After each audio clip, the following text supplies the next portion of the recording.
on Learning to Live Well's December menu. This month we're going to be focusing on long-keeping vegetables that will keep through this month, next month, and possibly into March or April depending on how cold your climate is. So I'm going to be making butternut squash, beet borscht, and a collard green wrap. We're going to get started with our beet borscht because that takes 2 hours to simmer. So I'm going to start with about 3.5 pounds or so of beets. My scale's getting a little wonky, so I'm not sure if it's exactly 3.5 pounds, but this is a good amount of beets.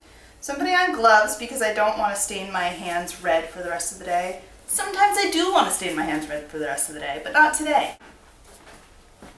I'm just going to start by cutting the ends off. You can see this is a beautiful beet.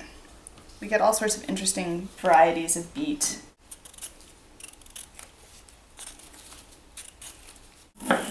So I'm just going to dice these. I've opened up a golden beet. These are some of my favorite beets. They've got a lighter flavor than the red beets. They're just an heirloom variety. Most of the vegetables that we eat nowadays, the varieties have diminished. There were at one point hundreds of types of corn, and now we really just eat 1 or 2 types of corn. Oh, it's harder. Go back. You can see all of the colors here that we have in this bowl. These are all different types of beets. We've got golden beets, candy cane beets, and your regular sugar type beet. Now that I have my beets all ready, I'm going to start on my onions, and I'm going to get these going immediately. So I'm just going to do 2. These are sweet onions.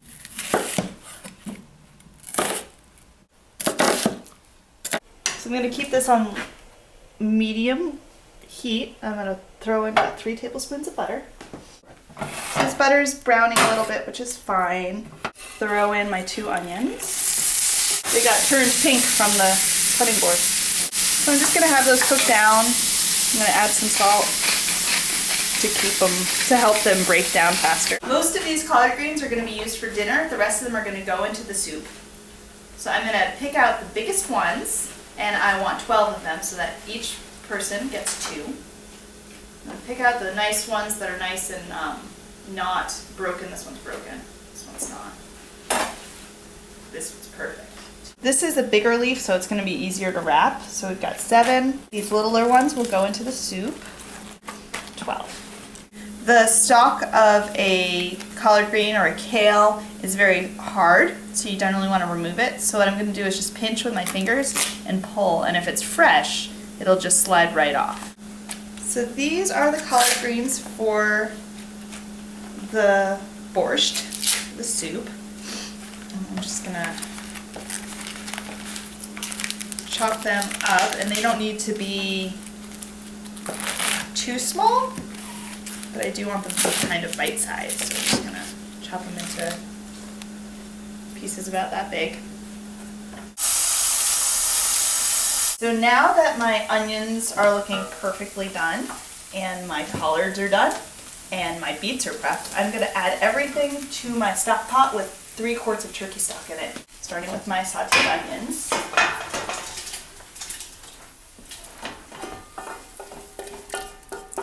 Collards. Here's my beets, all of the colors.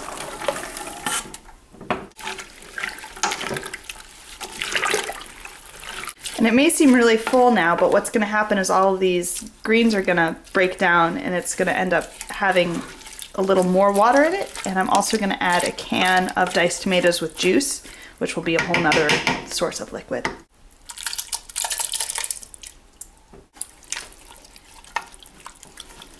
Last of my ingredients is just going to be a 1/4 cup of red wine vinegar. It's always nice to have vinegar in soup. Adds a little bit of a zing. So I'm just going to use this pre-ground white pepper. If you've got black pepper, which you should, just add about 1/2 teaspoon of that. And I'm going to do 2 teaspoons of salt. Once it boils, I'll lower it down to a simmer, and it will simmer for 2 hours. So that gives us a lot of time to relax before we start making the rest of the food. This is actually a great dish to make in advance. If it sits for a day, it's wonderful. Now, I didn't mention before, but the borscht just tends to be made with cabbage, but I don't particularly like cabbage when it's not fermented. It does bad things to me, and I think it's a lot more delicious to use collard greens. So I use collard greens or Swiss chard in most recipes instead of cabbage. So now that our soup is getting ready, it's going to take 2 hours to boil. I'm going to prep this.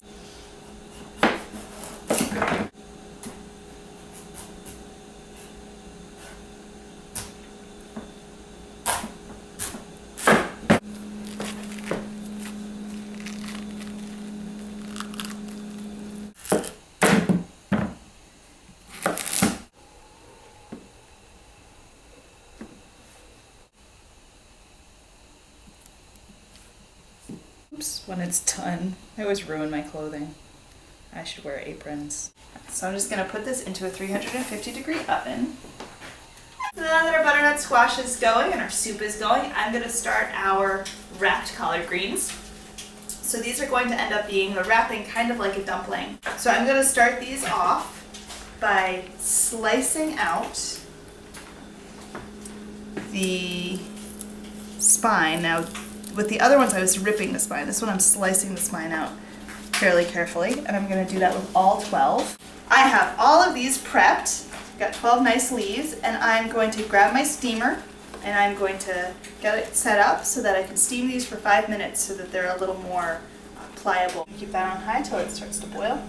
So I'm going to pre-cook some of my filling, and I'm going to keep the turkey raw. So I've got this turkey here. It's just 1.5 pounds of regular old ground turkey. And I'm going to have 3 shallots and 4 cloves of garlic. And then I'm going to add 1 or 2 of these green onions. So it's going to be kind of an oniony dish, but I'm going to cook these down so they're going to have more of a roasted flavor, while these will be fresh and they'll have more of that springy flavor.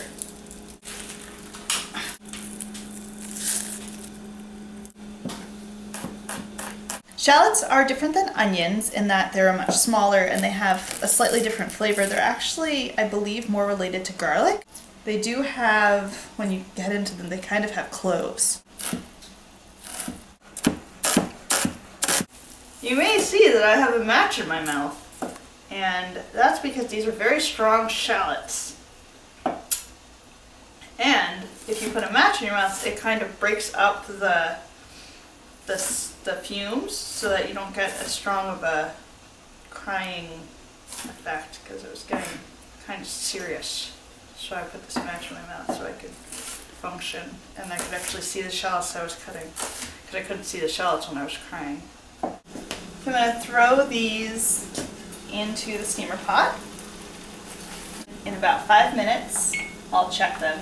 They should be done. Toss these in.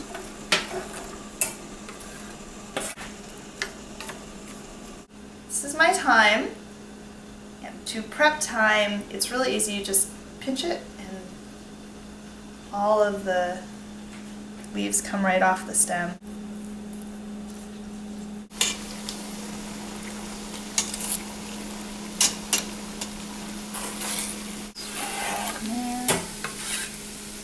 Thyme in there, and then I have a little bit of this alcohol-free wine left over from Thanksgiving. I'm just gonna put a tablespoon or 2 in there.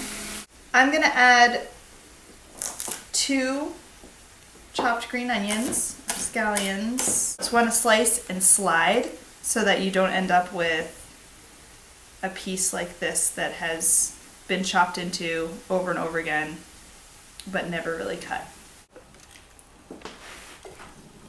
Just going to add all that here.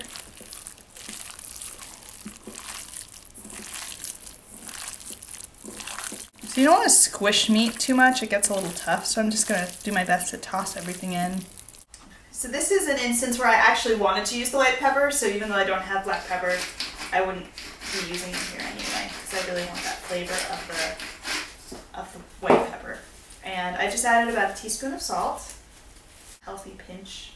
I'm going to add a tiny bit of smoked paprika, Just give it another mix.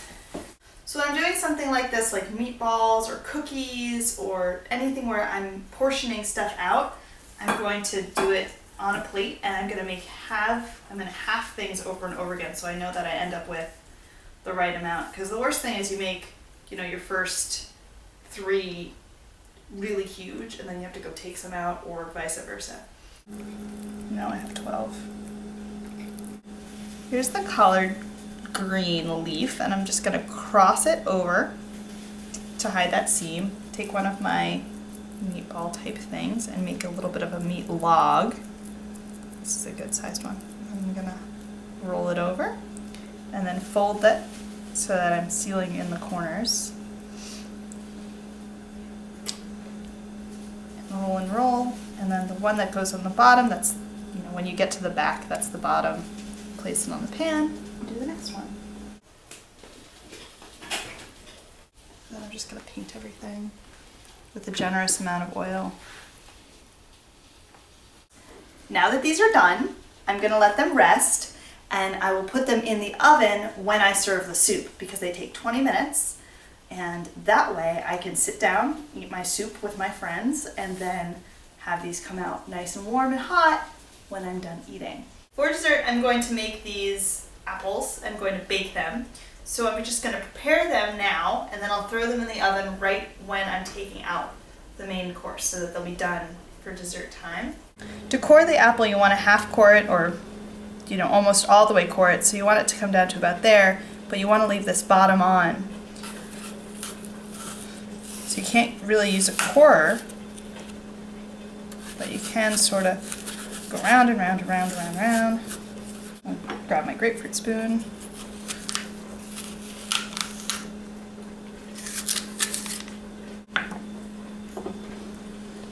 Just going to take a small handful of walnuts. I guess it's a large handful, I have a small hand.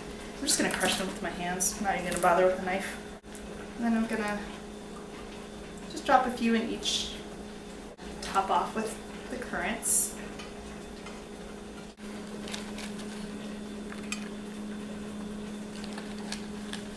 Then I'm going to put a dot of walnut on each one so it looks cute. So I'm going to take this butter, each one, we'll just put it on top, and that'll melt and go into the apple. The last thing I'm going to do is put cinnamon on top of each of them, on top of the butter. Then I'm going to add water so that it comes up to the middle.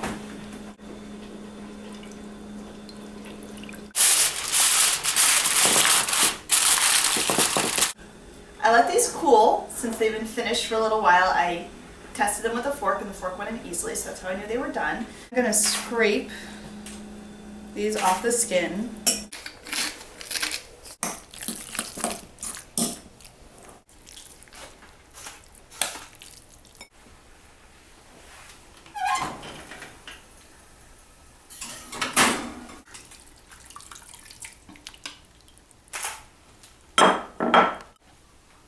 I'm going to serve these with a bit of sour cream in this bowl.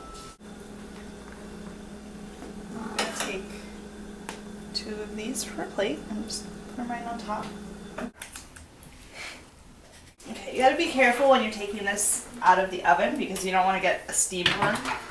45 minutes, pretty much on the dot. Oh no, just 2. That's funny. These that didn't look as good stayed together, and these exploded. We've had our borscht, we've had our turkey envelopes, now we've got our apple mush, which is really good even though it's totally mushy. It's tart and sweet and great. So thank you for watching. I hope you make these recipes at home. I'm going to have them all posted in the next week on my blog section, so you can come check them out. And I hope you have a nice day.